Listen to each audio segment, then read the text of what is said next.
incredible collector of wine, incredibly knowledge, travels the world seeking out different, great vintages and that kind of thing. Give him something that's going to impress him. Yes. So it's like across the board. Right. And we want to make wine fun and accessible to people, as opposed to like this, dark secret, and it's imitated. It's very intimidating to some people, And I think, people really feel comfortable with it here, and they'll come in and then, like I say, they may have drank a glass of wine here and there in their life, but they've probably never ordered a whole bottle of wine. Right. And it's like, it's okay to do that here. Right. This the whole thing makes it okay. So you and Steve basically tell the sommeliers, find out what they like to drink. Exactly. And if they haven't had much wine before, they just say want something fruity or want something sweet or. Absolutely. Red, white. What are you gonna have for dinner? This is what I think would go well with it. Do you like drier wines, sweeter wines, that kind of thing? And to really focus on their knowledge of wine. Make them feel comfortable. If you realize that, hey, they don't know anything about wine, introduce them to something that's really good that they'll like. Right. They'll go home and say, I got to get this. Where can I buy this wine, that kind of thing.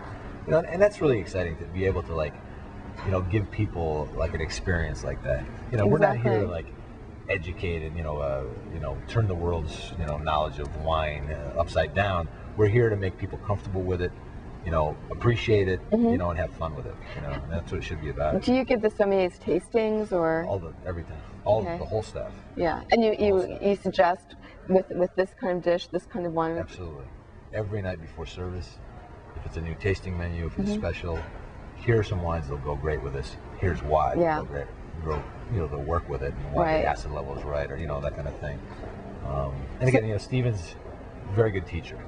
And when you have a staff of literally a dining room staff of 70 people, right? And these are people that need to have at least knowledge of wine. They don't need to be at the level Stephen's at, or Andrew, or some of the other guys. But they do need to have a common knowledge of, if a question comes up, be able to answer the question. Exactly. Steve is always there. We need to bring the expert in.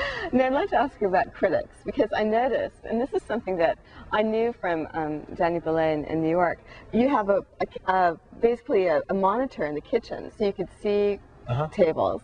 And you do that just so the kitchen knows when to bring courses out, but you also... It's really for timing. Okay, timing. Timing of courses, because you'll get one table that really wants a leisurely pace. You'll get one table where they want to eat and they want to go to a show. They want they want to go on to the next thing, or they have to catch a flight or whatever it is.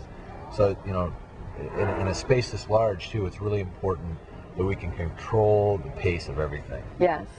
Well, especially because coming to this restaurant is such a, well, I don't want to call it once in a lifetime experience, but it's such a special event, and the lives of so many, because I know that you, what do you do when you're here? You oversee all the plates, and you just... It really depends. I mean, I spend a lot of time talking with people. I spend a lot of time in the kitchen,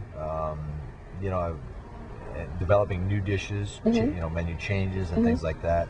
And I do a lot of cooking. I mean, a lot of times. Last night I cooked a lot. Which is good, because I really feel myself, I like to cook every day. Right. In New York, in the kitchen in New York, I won't take any phone calls. I won't take any of that. I just go and I cook, because I think it's really important you stay close and in touch to, touch the food. Exactly. Now, I know one of these seminars with Bon Appetit Weekend is restaurant critics, and you're not on the panel, but I know there are people on the panel, and they're talking about how much power a critic really does have, and you've gotten some great reviews. Sure. But do you have any advice for how a restaurateur should treat a critic, or if they know if the critic is trying to be incognito, do they?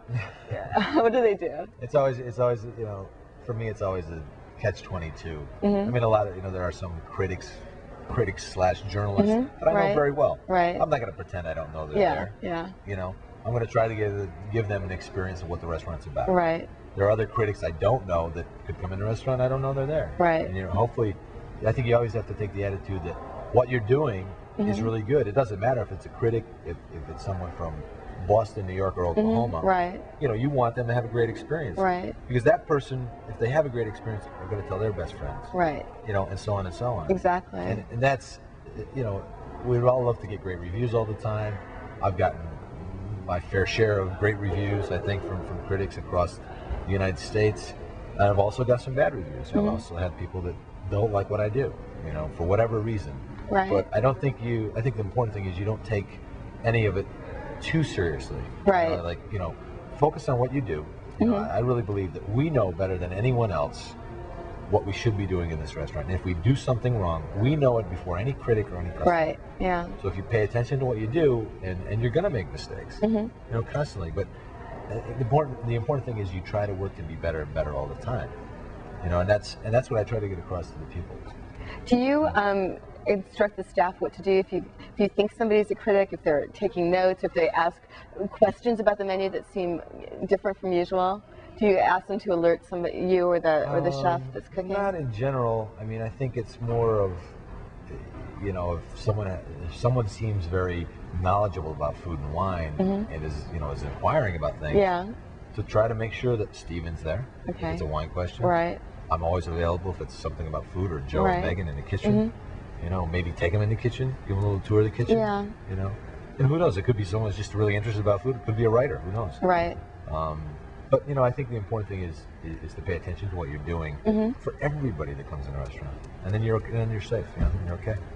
So if a small restaurant, for example, feels like they're being reviewed, should they do anything special, like send something out from the kitchen? I think usually if you try to do something special, that's when you really screw up. Oh, okay. You know, when I was younger, it would be like you know, so-and-so's in a restaurant, like, oh my God, and then you know everybody gets tense, and then they make mistakes they would never make otherwise. Right. You know, they'll bring something to the table, they'll drop fork on the table. You know, it's like if we just said like, look, it's another customer. You know, we don't. You know, I've had times when I've really not even told the chef. I know someone's there. Right. Take good care of table 3. You know. Yeah. Whatever, and you know, and they're taking good care of them because that's what they're supposed to be doing anyways. Right. And everything's fun. You know, it's when you get like, oh my God, something's going on, that then there are going to be problems. You know, like you're trying to do something. You know, if you believe in what you do, you know, let them experience what you do. Exactly. You know? So you know, but it is, you know, it's, you know, critics in the restaurants, whatever. Well, Mr. Palmer, thank you so much for being